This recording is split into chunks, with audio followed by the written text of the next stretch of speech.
Ndabaramukije amahoro y'Imana, ndabaramukije bene data, nongera kubabwira ati amahoro n'umunezero biva kuhoraho bibane namwe. Abari mu gatondo mugire igitondo ciza, abari ku murango mugire umurango mwiza, mukora ibikorwa byose neza, abari ku mugoroba nabo nyene mbifurije kuruhuka neza no kugira ijoro ryiza. Hama rero je ndi Jane Hatunga nongeye kugaruka kugira ngo twongere tuganire nk'uko tubimenyereye. Tumaze iminsi tuganira ibyo twokora kugira ngo ubuzima bwacu burusheho kugenda neza, ibyo twokora kugira ngo turusheho kugira ubuzima bufite intumbero kandi ubuzima bushobora no kudushikana imbere heza. Mu biganiro byarangiye twari twavuze yuko dukwiye kwiyiga, umwe wese akiga akamenya uwo ari we, ni ukuvuga ngo ashobora kwicara nkamenya ati jewe nasanze ko nezerezwa n'ibi kandi ibyo nshoboye gukora ni ibi mu nkomezi mfise, mu bushobozi mfise, mu buryo nshobora kuronka, hanyuma kandi ngashobora no gutahura neza aho nkeneye inguvu zivuye ku bandi bantu bo ku mpande, abo tubana, abo tugendana, abagenzi n'ababanyi, hanyuma kandi twongera tukamenya neza ico dushobora gukora, kuko iyo umaze kumenya ibyo udashoboye utegezwa no kwiga ukaraba mbe ninde yobigufasha, ni iki wokora kugira ngo ushobore kuronka ibyo ukeneye mu buzima bwawe bwa misi yose. Hanyuma kandi muribuka ko twavuze ko ubuzima bwacu bugizwe n'ibintu byinshi bishika kuri 5 canke 6, twavuze ko dutegerezwa rwose kubwitaho tugakora uko dushoboye kugira ngo ubuzima bwose bumere neza, dukore ibishoboka byose tubifashijwemo n'Imana, kuko Uhoraho Imana niyo yonyine iduha inkomezi zo gushobora gukora ibintu byose. Hanyuma mu kiganiro kandi carangiye twavuze ko dutegerezwa gukora neza ibishoboka byose, ibyo ukora byose, akazi ukora no mu byiyumviro byawe ukagerageza kugumya ibyiza kugira ngo ntukomeze kwiyumvira nabi ngo bitume n'ubuzima bwawe bwose bwononekara. Muribuka neza ko ubuzima bwo mu mutwe bwononekara iyo dukomeje kwiyumvira ibibi, iyo canke abantu turi kumwe badukoreye ibintu bibi hanyuma bikashika indani mu mutima, twasanze neza yuko mu mutwe bica byononekara, kandi bihamaze kononekara mu mutwe n'umubiri nawo nyene uca wononekara. Uno musi rero tugomba kwiga inzira igira 4. Tumaze kwimenya, tumaze kwiyumva neza, tugapanga imigambi myiza, twavuze ko umunsi wose ukwiye kubyuka ugapanga, hanyuma umaze gupanga ibyo wifuza gukora ukabyereka Uhoraho, kuko Uhoraho niwe aduha inkomezi. Umaze kubyereka Uhoraho ukavuga ati no munsi ndaza gukora ibi kandi ndifuza ko ku mugoroba nza kuba nshitse kuri ibi, nakoze igikorwa iki n'iki. Hanyuma rero no kwipanga, umwe wese akipanga akamenya ati je ibikorwa byanje nokora, ibyo nifuza gukora muri uku kwezi ni ibi, ibyo nifuza gushika ko muri uyu mwaka ni ibi, ibyo nifuza gushika ko mu myaka 5 iri imbere ni ibi. Imana impaye inkomezi no bikora kandi nkabishikako kandi byoba byiza.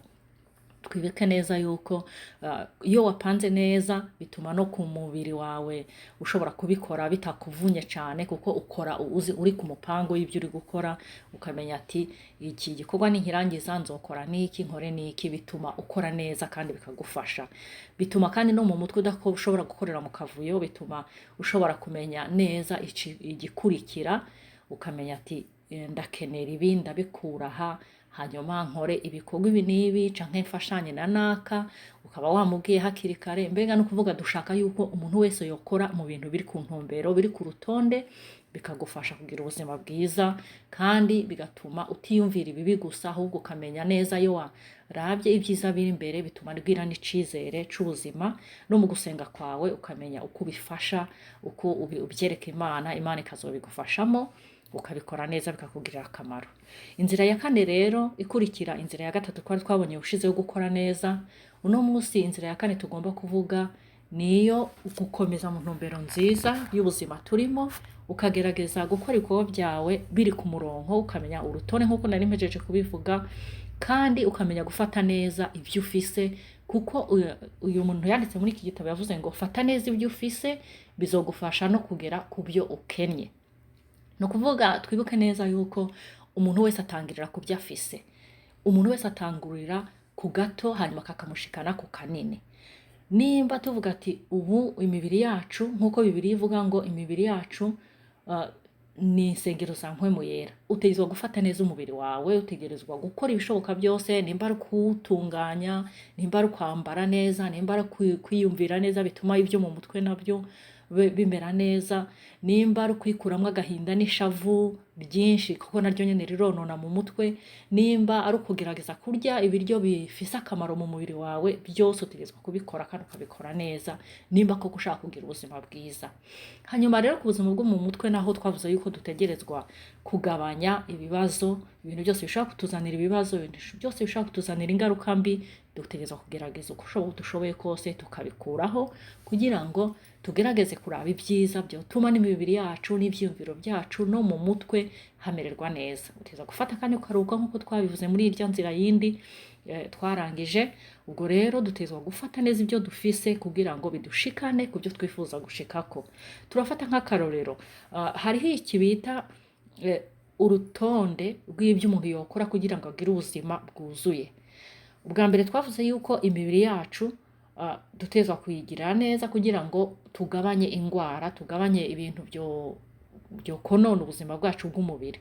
Ni ukuvuga igihe wumvise urwaye ushobora gusaba imiti, ushobora kuja kwa muganga ukivuza, ivyo biremewe no ku muntu uwo ari we wese, canke se ategerezwa no gukora uko ashoboye kugira ngo umubiri wacu ntukomeze kwicara umwanya muremure. Bavuga ko ari bibi, utegerezwa kuguma uhaguruka mu kanya, ugahaguruka ugatambuka gatoya ukongera ukagaruka, canke se ugapanga ati ku mugoroba nzoza ntambuka umwanya ungana uku, bishobotse ugatambuka iminota 30, ni byiza cane. Bavuga ko abahanga bize iby'ubuganga bavuga ko ari byiza.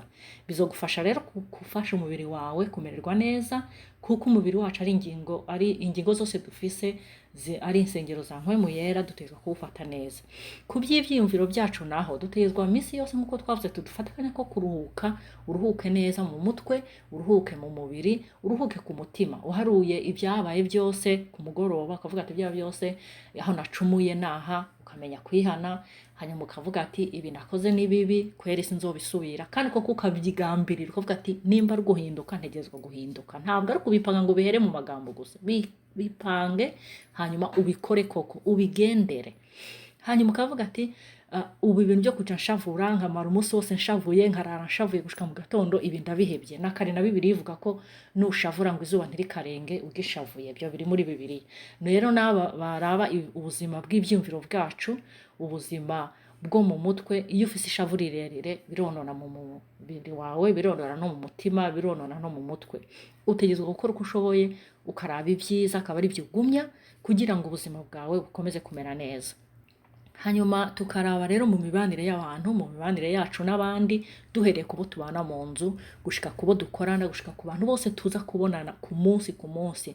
Utegerezwa kumenya ati inshuti zose mfise, abagenzi mfise nabahe bafitiye akamaro. Abagenzi ubona ari abo kukononera gusa canke ari abo batakugira inama nziza, ugerageza kubagabanya ukagendana n'abajya ubona bagukunda kandi nawe ukunda.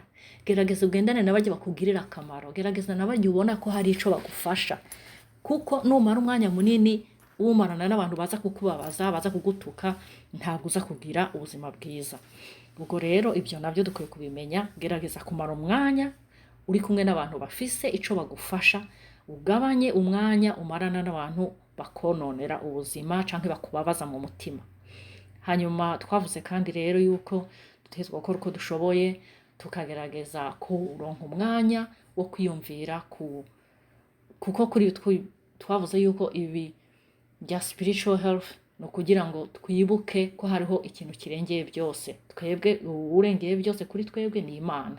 Gerageza gufata umwanya umarana n'Imana, uyibwire ibyawe kandi nayo uyumvirize. Burya Imana ifise inzira nyinshi tubwiramo, iyo duteze amatwi koko tukumviriza turayumva. Urashobora kumva Imana mu buryo bwinshi butandukanye, ibyo ntabwo twabivuga uno munsi, ariko ufata akanya wihererane n'Imana yawe umwanya wari wose, uvugane n'Imana kandi nawe wumva ico ikubwira, bizotuma ugira ubuzima buzima. Ubwo rero murakoze, twariko tuvuga ingingo ya 4, inzira ya 4 twakora kugira ngo tugire ubuzima buzima, tugire ubuzima bufite intumbero. Ni gufata umwanya tukipanga, ugapanga ati ku munsi nzoza nkora ibi bifashe umubiri wanje kumererwa neza, bifashe ivyiyumviro vyanje kumererwa neza, bifashe mu mutwe no mu mutima hamererwe neza. Gabanya umwanya umarana n'abantu bakononera ubuzima, wongera umwanya umarana n'abantu bagufitiye akamaro. Hanyuma rero ufata umwanya ubonane n'Imana yawe, uyumve kandi nawe uyibwire iby'iwawe, cane cane utumbere imbere kugira ngo ugire imbere heza, haze hagufashe kugera ku ntego nziza. Fata neza ibyo ufise, imibiri yacu niyo duheraho, n'ibindi byose dushoboye kuronka bizodufasha no gushika ku byo dukeneye mu buzima bwacu bwa misi yose, dukomeze gutera tuja imbere. Murakoze cyane, mbifurije kugira ibihe byiza kandi twese tugerageze kuzokurikiza urutonde, twihe urutonde turukurikize. Murakoze.